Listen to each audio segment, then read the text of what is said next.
Hello and welcome. This is Michelle from Adventures Ahead, and today we're taking you on a full ship tour of the Royal Princess. We recently sailed this ship to Alaska, and since it was our very first Princess cruise, we honestly weren't sure what to expect. But we ended up having a really wonderful time. Before we jump into the walkthrough, let's start with some quick, good-to-know facts about the Royal Princess. The Royal Princess first sailed in 2013, and it was the very first Royal Class ship for Princess cruises. The Royal Princess measures 1,083 feet from bow to stern and comes in at just over 142,000 tons, making her one of the largest ships in the Princess fleet. With space for 3,560 guests and 1,780 passenger cabins, the Royal Princess was designed with views in mind. In fact, an impressive 81% of those cabins come with a private balcony. Along with her guests, the Royal Princess is home to 1,350 crew members who keep everything running smoothly, from dining and entertainment to navigation and safety. Before we dive into the full walkthrough, we do want to take a moment to thank our channel members. Having your support means the world to us, and it helps us keep sharing our cruise adventures with you. If you're new here, don't forget to hit that subscribe button. And if you'd like to help support the channel even more, consider becoming a member for exclusive perks. Okay, now we're going to really jump into the ship tour. So we're going to start all the way at the highest deck, the sky deck, and then we'll work our way down the ship.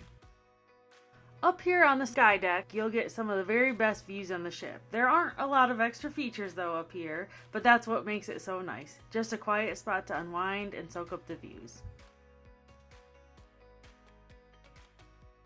Moving down to the sports deck, there's a jogging track, a basketball court, a driving range, mini golf, shuffleboard, and table tennis. Plenty of ways to stay active while you cruise. And if sports really aren't your thing, no worries. At the aft of the deck, you'll find plenty of loungers if you'd rather relax and watch the action instead of joining in. Next, we're moving to the sun deck. At the very front of the ship is the sanctuary, an adults-only retreat. Passes here cost $20 for a half day or $40 for a full day. You can also upgrade to a cabana starting at $80 for a half day, which includes extra perks like snacks, robes, and even a minibar. Moving more midship, we have the retreat pool and bar. This is a calm, laid-back area with pools, hot tubs, and a lot of loungers. It's perfect for relaxing and unwinding away from the busier parts of the ship. Moving midship on the sun deck, you'll find hot tubs and loungers, both with great views of the massive outdoor theater, which is great for catching a movie late at night. At the aft of the ship on this deck, you'll find the kids clubs offering fun spaces for activities for children and teens. This is also where the gym is located, with a wide selection of cardio machines, free weights, and other strength training equipment. And finally on this deck, you'll also find the photo studio on board, where you can capture those special moments at sea and treasure long after the trip is gone. Next up, we're heading down to the Lido deck, the heart of the ship when it comes to food, and it's always bustling with activity. Outside, you'll find complimentary dining spots like the pizzeria, the Trident Grill, and the ice cream stand, along with some fun pools and hot tubs.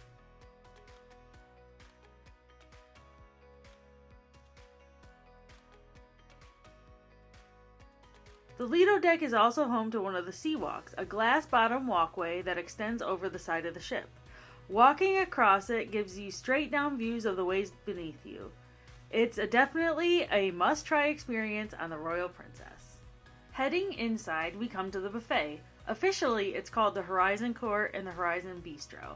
It's divided into a few different sections with a mix of tall tables and regular seating. This is where you can grab breakfast, lunch, snacks, and dinner, and the variety is huge, so there's always something for everyone. The only thing to keep in mind is that it can get super busy, but that's what happens when the food is good. Rounding out the Lido deck is the Horizon Terrace. This tucked away area is one of the best spots for watching the views roll by, whether it's glaciers, open ocean, or a beautiful sunset. Now we're moving down to the Riviera deck. This deck is mostly staterooms, but it does have a couple of unique spaces, a wedding chapel and a concierge lounge.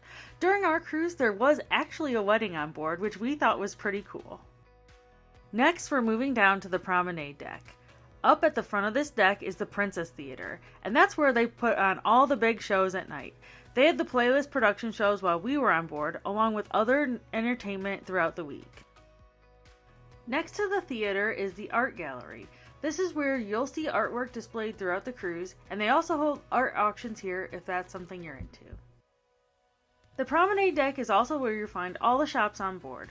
They've got everything from fine jewelry to souvenirs, clothing, and of course, plenty of cruise essentials in case you forgot something at home. Tucked away next to the shop, you'll find Ocean Terrace, a casual 4-pay dining spot that serves up fresh sushi and seafood. Also across from the shops is Crooners. Crooners is a bar that has a classic kind of vibe. It's a piano bar where you can grab a cocktail, listen to some live music, and just hang out. Next up is the Captain's Circle and the Future Cruise Center. This is where you can learn about loyalty perks if you've sailed with Carnival before, or even go ahead and book your next cruise while you're still on board. Princess Live is a really cool venue. It kind of looks like a TV studio, and this is where they do like game show trivias, live music, and live shows throughout the cruise. So it's a fun spot to catch something a little different from the main theater. Moving aft on the promenade deck, you'll find the Crown Grill, Princess Specialty Steakhouse. It's an extra charge, but it is known for really good cuts of steak and seafood, plus a more upscale dining atmosphere. Right next door is the Wheelhouse Bar, which has a warm, classic pub feel and is a nice place to grab a drink before or after dinner. Next to the Wheelhouse Bar is the library, a cozy little spot where you can grab a book to read or even play a board game with some friends. Last up on the promenade deck is the Vista Lounge. This is one of the secondary entertainment venues on board where you'll find comedy shows, live music, and other performances throughout the cruise. It's a little more intimate than the main theater, so it has a different kind of vibe in here. Now we're moving down to the Fiesta deck and starting with the arcade. It's definitely on the smaller side, but we still managed to have some fun on here while we were on board. Next to the kids arcade is the adult arcade, the casino. It's got all the usual favorites like slot machines, table games, and a bar, and it was definitely a lively spot in the evenings. The casino is split into two sides. One is partially smoking and the other is completely non-smoking. The non-smoking side had some comfy chairs and TVs, which made a nice little spot to sit back and catch a sports game on TV. Next to the casino is the photo gallery. This is where you can purchase the photos you've taken throughout the cruise, and they also regularly had different items for sale to go along with your cruise experience. Right next door is Bellini's. It's a bar that overlooks the piazza. It's a great spot to grab a drink and do some people watching. This is also where you'll find Alfredo's Pizzeria, the Royal Princess's second 4-pay casual dining spot. Honestly, this was some of the best pizza that we've ever had on a ship, and we'd highly recommend trying it. The Royal Princess has 3 main dining rooms, and 2 of them are located here on the Fiesta deck, the Concerto and Allegro dining rooms. Each has its own feel, but we only ate at the Concerto dining room, which is the walk-in dining room. And everything that we tried there was delicious, and we'd highly recommend you trying there as well. Now we're moving down to the Plaza deck, starting with the Lotus Spa and Salon. This is the place to go if you're looking to relax and be pampered. They offer everything from massages and facials to hair and nail services. Right outside of the spa, you'll find the shore excursion desk and guest services. This is where you can book or ask questions about your excursions, and of course guest services is where you can go to for any questions or needs you have while on board. Sabatini's is the Italian specialty restaurant on board. It's a 4-pay dining option, but it's also known for its handmade pastas, great wine, and its upscale atmosphere. So if you're in the mood for Italian, this might be the place to go. Gelato is another fun 4-pay spot on the Plaza deck. They serve up fresh made gelato, sundaes, and other sweet treats. It's a nice little spot if you're looking to satisfy your sweet tooth or grab a coffee. The Plaza deck really is the heartbeat of this ship, so there's always something going on here from live music and dancing or games and trivia. No matter when you stop by, you'll usually find some kind of entertainment happening. Next to Gelato is Celebration, which is the ship's spirit shop. So this is where you can pick up liquor or other duty-free items during your cruise. The International Cafe is one of the go-to spots on the Plaza deck. It's open 24 hours and serves coffees, teas, pastries, sandwiches, and little desserts. We only stopped here once during our cruise, but it was a really convenient spot if you were looking for a quick bite any time of the day. The Internet Cafe is also located on the Plaza deck, and this is where you can get online on a couple of computers that they have or get help with Wi-Fi if you need during your cruise. The last venue on the Plaza deck is the Symphony Dining Room, which is also the last of the 3 main dining rooms on board. When I visited this space, they were actually hosting a board game day, and later they held a wine tasting, so it's used for more than just dinners. And finally, we've made it down to the Gala deck. This is where the medical center is located, and it's also the place you'll go if the ship is tendering and you need to take a smaller boat to shore.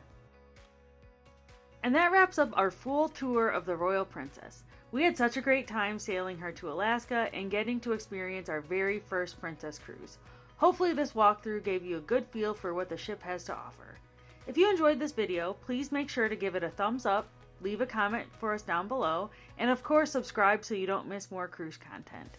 Until next time, go have an adventure!